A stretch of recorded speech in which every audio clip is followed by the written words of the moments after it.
Hello दोस्तों, नमस्कार, आदाब, सत श्री अकाल।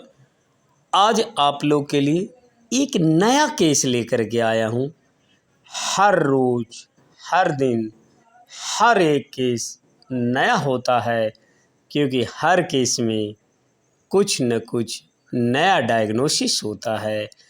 और पशु जब बचते हैं तो एक अलग डायग्नोसिस की तरह से बचाया जाता है, क्योंकि जो आपको दिखता है पशु की डॉक्टरी में वो रहता नहीं है, जो रहता है वो दिखता नहीं है। पशुओं की डॉक्टरी में आपकी डायग्नोसिस ही सबसे बड़ा हथियार है।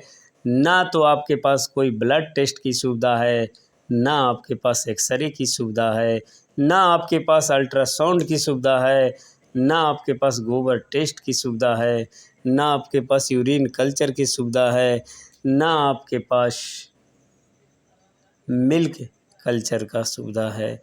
केवल और केवल आपको डायग्नोसिस है, पशुपालक का हिस्ट्री है, और पशु के द्वारा साथ अगर आप बात करने में सक्षम हो गए तो वहीं आपकी डायग्नोसिस है।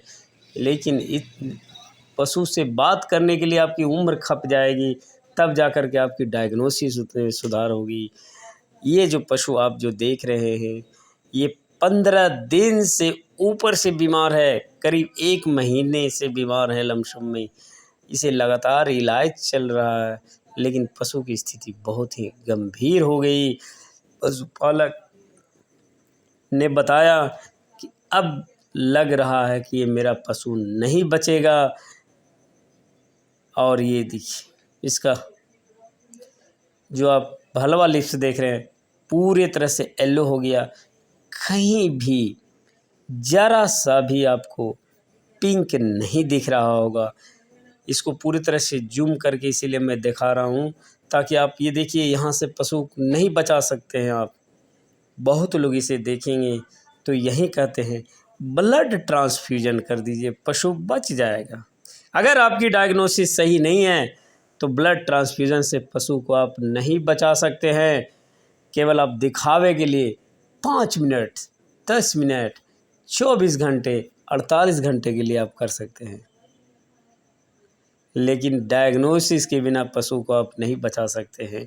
किसी भी पशु को अगर आप डायग्नोसिस सही करते हैं तो आपकी दवा भी सही चॉइस होगा। अगर आपकी डायग्नोसिस सही नहीं होगा तो आप दवा चूज नहीं करेंगे, और दवा चूज नहीं सही होगा तो आपका सही इलाज नहीं होगा और पशु ठीक नहीं होगा। इसका देखिए, टेम्परेचर भी एकदम नॉर्मल है, ज़रा सा भी टेम्परेचर नहीं है।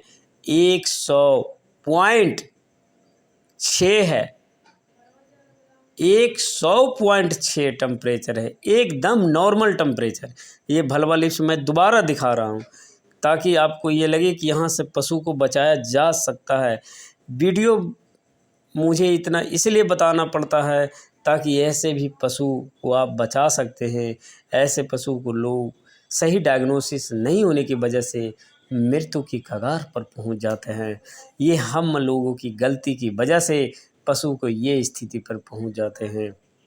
हमारे यहाँ के तो पशुपालक ही हैं जो ये यहाँ पर पहुंचा देते हैं, क्योंकि इतना इलाज ही कर लेते हैं उन लोग कि आज ये लगाएं, कल वो लगाएं, परसों वो लगाएं। धीरे धीरे करते करते पशु का स्थिति ये हो जाता है। दूसरा चीज़, इसका लिम्फ नोड भी आपका बढ़ा हुआ नहीं है। ना तो इसका टेम्परेचर है, ना इसका लिम्फ नोड लार्ज है, ना इसका बाल खींचने पर बाल उखड़ता है, ना कोई बॉडी कोट में आधा ठंडा आधा गर्म है।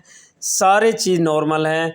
देखने से ऐसा लगता है कि ये पशु अभी खड़ा हो जाएगी लेकिन और चारा खाएगी, लेकिन ये चारा पशु नहीं खा रही है, पूरी तरह से बंद है। और ये देखिए, आई म्यूकस मेम्ब्रेन इसका चेक करें, पूरे तरह से येलो हो गया, पीला हो गया, वाइटनेस हो गया, ज़रा सा भी ब्लड नहीं दिख रहा है। तो यहाँ से पशु को बचाना बहुत ही मुश्किल हो जाता है।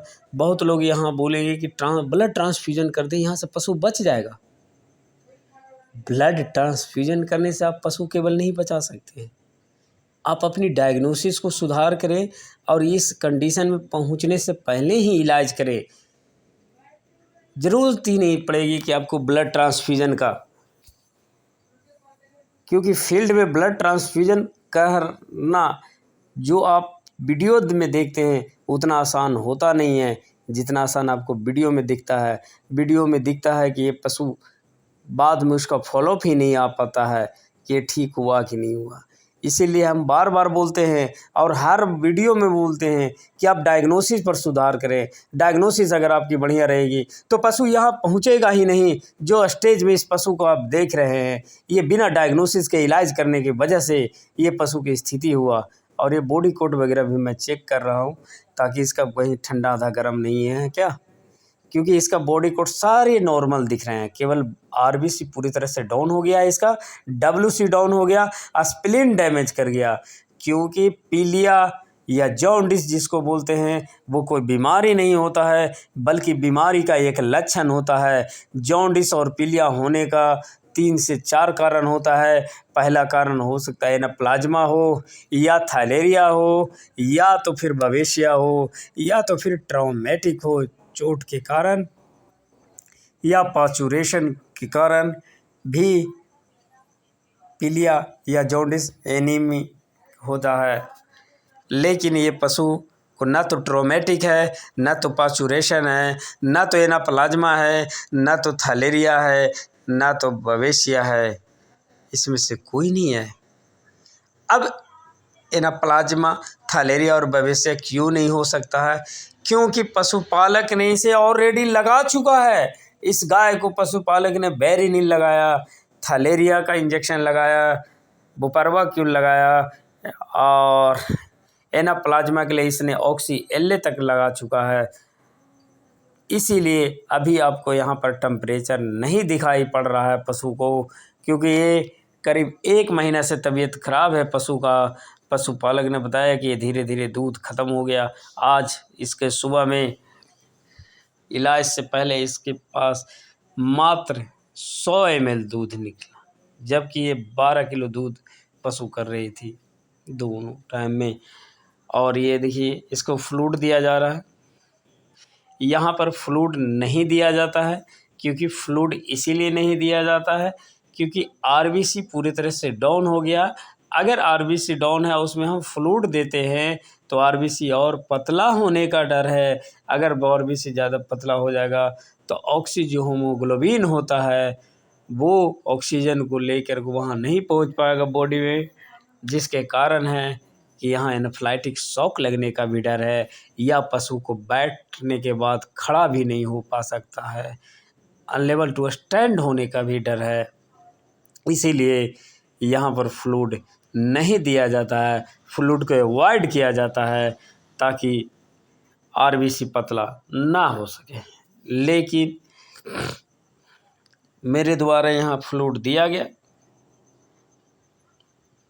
इस तरह के समस्या के समाधान के लिए और इस तरह के इलाज के लिए आप अपने नज़दीकी अनुभवी पशु चिकित्सक से ज़रूर संपर्क करें ताकि अधिक से अधिक पशु को बचाया जा सके और यहाँ से पहुँचने से पहले ही ठीक कर दिया जा सके।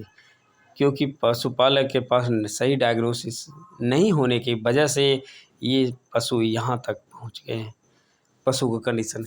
और इस पशु को इलाज में इस प्रकार किया गया, इसमें आपका फ्लूइड दिया गया, साथ में मॉक्सासिलिन क्लोक्सासिलिन का इस्तेमाल किया गया, साथ में कॉन्सीफ्लैक्स का भी इस्तेमाल किया गया, फेरिटास का भी इस्तेमाल किया गया, इसमें सार्कोफ्रेल और कीटोरोग का इस्तेमाल किया गया, और इसमें रूमेनेफेस पाउडर का भी इस्तेमाल किया गया। इतना देने के बाद ये देखिए 24 घंटे के बाद पशु चारा धीरे धीरे खाने लगा। और ये तीसरे दिन का जो है वीडियो है। जब पशुपालक यहाँ मैं वीडियो बना रहा था तो पशुपालक ने बोला कि मुझे उम्मीद नहीं था कि ये पशु बच पाएगी। यहाँ से अगर आप पशु को बचाते हैं तो बहुत बड़े। इस तरह की अधिक जानकारी के लिए चैनल को सब्सक्राइब और लाइक